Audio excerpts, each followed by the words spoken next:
Sveiki, čia Ieva, programos Lieknieji paskutinį kartą autorė. Džiaugiuosi galėdama ir vėl su jumis bendrauti šio video įrašo pagalba. Ir šį kartą norėčiau atsakyti į klausimą, kurį man atsiuntė Laima. Laima rašo: norėjau paklausti, ką galvojate apie iškrovos dienas. Ar jos yra tinkamas būdas lieknėti? Kokias patartumėte rinktis? Laima, ačiū labai už klausimą.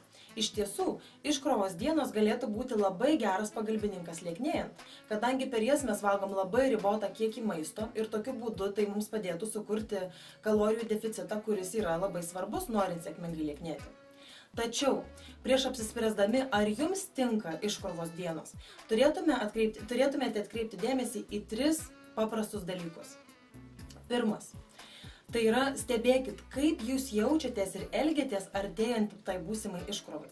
Sakykime, dieną prieš ar 2 dienos prieš. Ar tai jums kelia kažkokį tai nerimą, kad dabar jau čia rytoj ar poryt reikės šiek tiek save pakankinti ir jausti alkį? Ar esat linkę dėl to daugiau valgyti negu įprastai? Tarsi pasąmoningai norėdami atsivalgyti į priekį, kad prikaupti to rezervo, dėl to, kad alkį jausite per tą iškrovos dieną. Antras dalykas. Stebėkit, kaip jūs jaučiatės per iškrovos dieną. Kaip tai jūs veikia tiek psichologiškai, tiek fiziologiškai. Ar jums lengva pakęsti alkį? Ar nejaučiate energijos stygiaus? Ar nesijaučiat suirzę? Ar nesijaučiat taip, lyg savęs skriaustumėt ir būtumėt verčiami labai kažko atsisakyti? Ir trečias momentas. Turėtumėt atkreipti dėmesį į tai, kaip jūs jaučiatės ir elgiatės pasibaigus iškrovai. Ar nesate linkę su pirmu tuo kąsniu sekančią dieną tiesiog nesustoti ir valgyti didesnius maisto kiekius negu įprasta?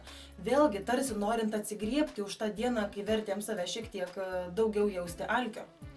O gal pradedam valgyti jau tos pačios dienos vakare, tiesiog jau nebeiškentę to alkio ir pradedam valgyti didesnius maisto kiekius, taip sugriaudami tą savo visą iškrovą. Jeigu jau esate ne kartą bandę laikytis iškrovos dienų ir jums pažįstama bent viena ar visos 3 iš mano išvardintų situacijų, nuoširdžiai patarčiau jums iškrovos dienų daugiau nesirinkti. Greičiausiai ir vėl viskas baigsis tik nesėkme.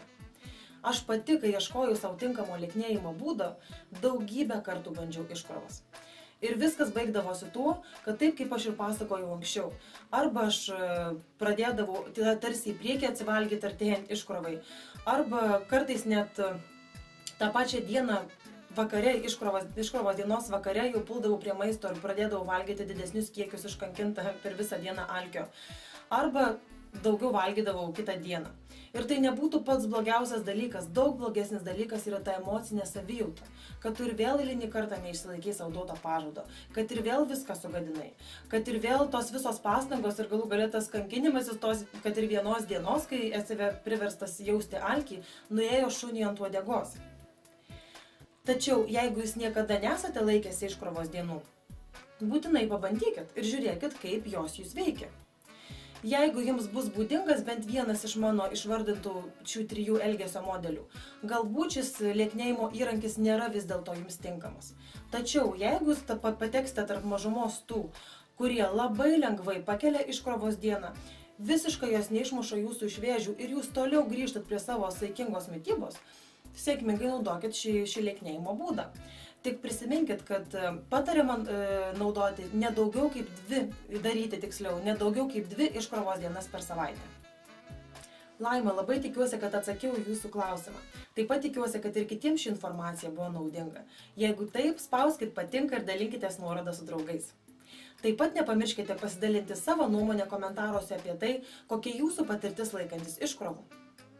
Jeigu norite, kad būsimuose video atsakyčiau į jūsų klausimą, rašykite man info@liekniejipaskutinykartą.lt. Taip pat nepamirškite užsiregistruoti naujienlaiškai, kad patys pirmi sužinotumėte apie būsimus blogo ir video įrašus. Na, o kol kas, lieknėkit su malonumu, džiaukitės kiekvieną dieną ir iki sekančių susitikimų.